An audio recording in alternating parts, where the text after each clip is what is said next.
DB Harun আসলে জানতো যে একটা মানুষকে কতটুকু পিটানো যাইবে, কতটুকু পিটাইলে তারপর খাওয়া দাওয়া দিলে সে সুস্থ হইতে পারে, বা কতটুকু পিটাইলে সে মারা যাবে না, এটা ডিবি হারুন জানতো। কিন্তু এই অশিক্ষিত মূর্খ যারা মেধাবী বলেন, ইউনিভার্সিটিতে চান্স পাইছে, বিশ্ববিদ্যালয়ে পড়ে, কিন্তু এই অশিক্ষিত মূর্খরা না পারে একটা পাগল নির্ণয় করতে, না পারে যে একটা মানুষকে কতটুকু পিটাইতে হবে, কতটুকু পিটান যায় এটুকুও নির্ণয় করতে। মানে ভাবা যায়, আপনারা ভিডিওতে দেখলাম যে হাতের মুঠোর ভিতরে লাঠি রাইখা তারপর দুইজন দুই পাশে পাড়া দিয়ে তারপর হাতটা সেচে ফেলাইতেছে।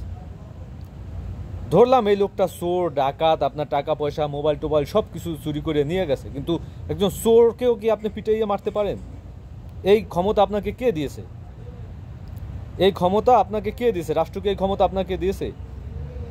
এর আগে দুইজন ছাত্রলীগ নেতাকে পিটিয়ে হত্যা করা হলো, কোনো অ্যাকশন নিছে?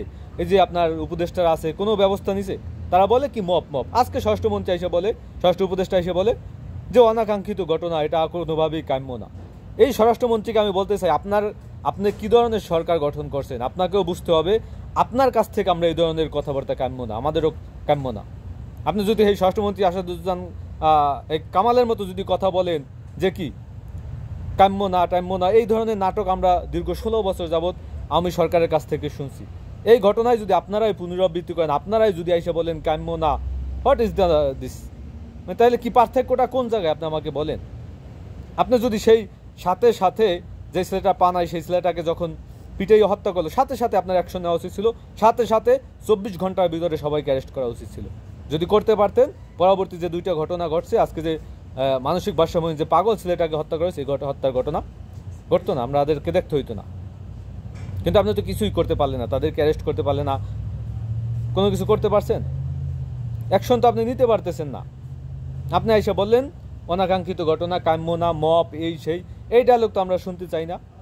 একটা স্বাধীন রাষ্ট্রে আওয়ামী লীগের বেঁচে থাকার অধিকার আছে, ছাত্রলীগের বেঁচে থাকার অধিকার আছে, প্রত্যেকটা মানুষের ন্যায্য অধিকার আছে বেঁচে থাকার, এমনকি ন্যায্য বিচার পাওয়ার তার অধিকার আছে। সে যদি চোর হয়, ডাকাত হয়, দুর্নীতিবাজ হয়, ঘুষখোর হয়, লুটপাটকারী হয়, তারপরেও তার আইন অনুযায়ী ব্যবস্থা হবে। রাষ্ট্রের আইন শৃঙ্খলা বাহিনী আছে, রাষ্ট্রের আপনার বিচার ব্যবস্থা আছে, তারা অ্যাকশন নেবে, তারা ব্যবস্থা গ্রহণ করবে। কিন্তু আপনি কি, আপনি যে কেউ আইসে তাকে পিটিয়ে মারে ফেলাইবে, এটি কি হইতে পারে? তাহলে পার্থক্যটা কোন জায়গায়? সেই আগের রাষ্ট্র ব্যবস্থা আর এখন রাষ্ট্র ব্যবস্থার ভিতরে পার্থক্যটা কোন জায়গায় আপনি আমাকে বলেন? এটা কি সম্ভব?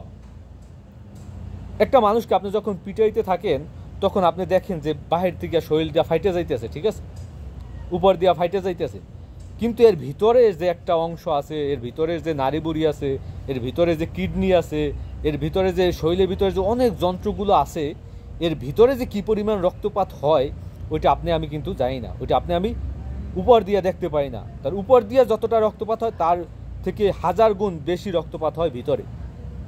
যখন একটা গণপিটুনির লাশ যখন পোস্টমর্টম করা হয়, তখন ওই ডাক্তারটা জানে যে এর ভিতরে কি পরিমাণ রক্ত পাওয়া গেছে। একটা শরীর কাটলে তখন বোঝা যায় যে ভিতরে শুধু রক্ত, সে সাদা নাড়িবুড়ি সব কিছু লাল হয়ে যায় রক্তে, ভিতরে ভিতরে যে রক্তক্ষরণটা হয়, এটা যে কত নৃশংস এই হত্যাটা, গণপিটুনিতে বা মানুষকে পিটিয়ে পিটিয়ে হত্যা করা, এর থেকে নৃশংস কোনো হত্যাকাণ্ড হয় না। একজনকে আপনি ফাঁসি দিয়ে মারেন, আপনি বোমা বিস্ফোরণে মারেন, গুলি করে মারেন, আপনি আপনার ধারালো অস্ত্র দিয়ে কাইটা মারিয়ে ফেলান, এটা একটা আলাদা মৃত্যু। কিন্তু গণপিটুনি দিয়ে যখন মৃত্যুবরণ করানো হয়, এটা একটা ভিন্ন রকম মৃত্যু। এর থেকে নৃশংস মৃত্যু পৃথিবীতে আর হইতে পারে না।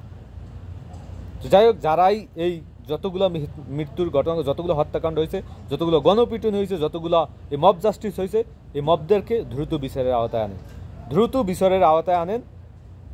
ছাত্রলীগ হইলেই তার গায়ে হাত দেওয়া যাবে না। সে দুর্নীতিবাজ, লুটপাটকারী যাই হোক, তাকে গণপিটুনি দিয়া এভাবে হত্যা করার অধিকার কারো নাই।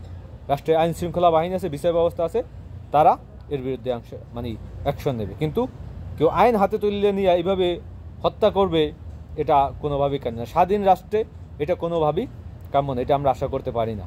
তো যারাই দায়িত্ববান আছেন, দ্রুত ব্যবস্থা গ্রহণ করিয়া দ্রুত বিচার কার্য সম্পন্ন করেন, দ্রুত অ্যারেস্ট করেন। এখন পর্যন্ত যতগুলো হত্যাকাণ্ড ঘটেছে প্রত্যেকটা বিচার নিশ্চিত করেন, নয়তো ভবিষ্যতে এই মব জাস্টিসটা আরও তারা কিন্তু এরকমের ঘটনা ঘটাইবে।